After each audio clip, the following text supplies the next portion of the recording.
What's going on, guys? I'm Zander Krause from JAKIB Sports. Thanks for tuning in today. Today, we're going to talk about Howie Roseman and his comments on 94 WIP, specifically about our man Jeremiah Trotter Jr. I'm high on Jeremiah Trotter Jr., and Howie is too. But there is one thing I have a bone to pick with Howie. We'll do all that next, right here on JAKIB Sports.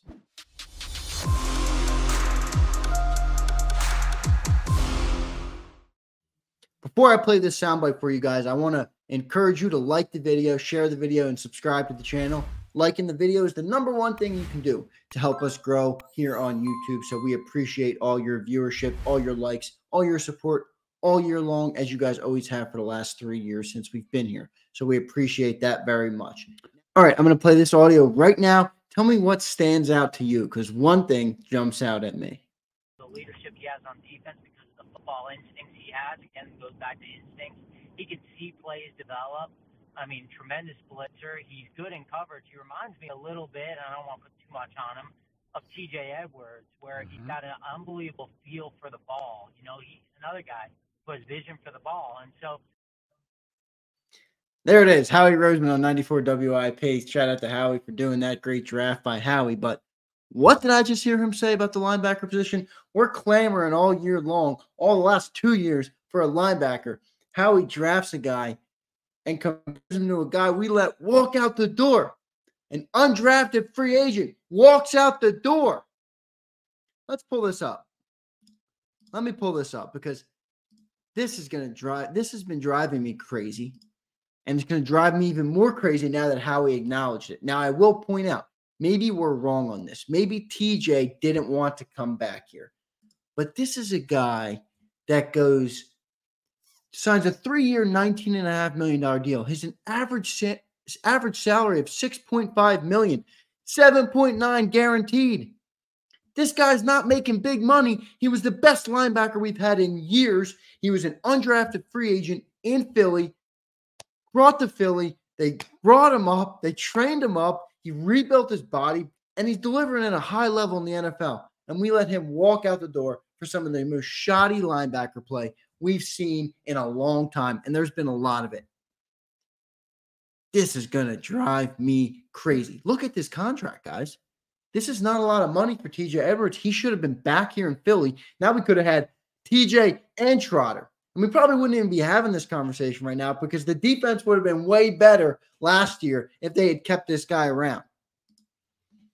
I got a bone to pick with Mr. Howie Roseman, and this is it.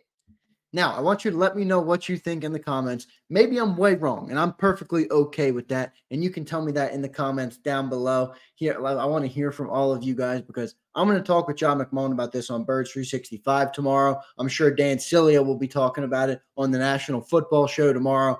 But this, I don't like it. How he acknowledges TJ after not giving him the contract. TJ must have wanted to go home. He must have.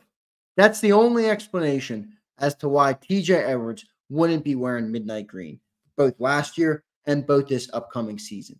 That's going to drive me crazy. We're counting on Nakobe Dean, who's not really doing a great job. It doesn't look like he's going to be an NFL. I'm not going to rule him out yet, but between the injuries and just the game tape so far, Nakobe Dean obviously hasn't lived up to the hype, so we're hoping he can turn that corner. But, man, a lot of questions at linebacker, and how he comes out and says this, it's almost like a little punch to the gut. You know, now we're hoping 5th round Jeremiah Trotter Jr., who already has the tremendous expectations because of who his father was, an absolute beast in Eagle Green. Now you're going to add this to him? I don't know, man. I don't know. I would encourage everybody to go listen to Howie Roseman, by the way. I don't want you to think I'm bashing Howie, because I think Howie's done a great job. I think he's done a great job the last several years. I think he's done a great job this offseason. I think he did a great job during the draft.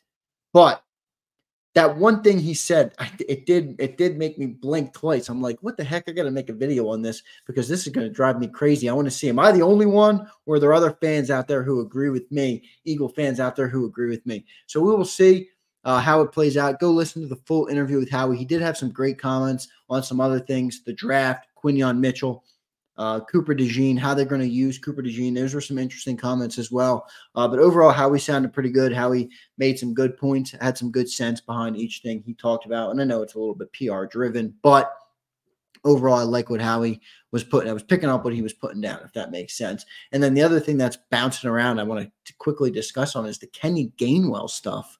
He was on a podcast and he's ripping into the culture and the communication of the Eagles as to why they collapsed last year. Silly has been saying this for years, and you guys have been crapping on him. Look, I know Dan's wrong, and you guys want to point out when he's wrong, but you got to give him his props when he's right. He said that, and you guys said he's nuts. He's a hater. He's this. He's that. I don't know. That's going to do it for today's episode. Make sure you guys like the video, share the video, subscribe to the channel. We appreciate it. We'll be back for another video soon.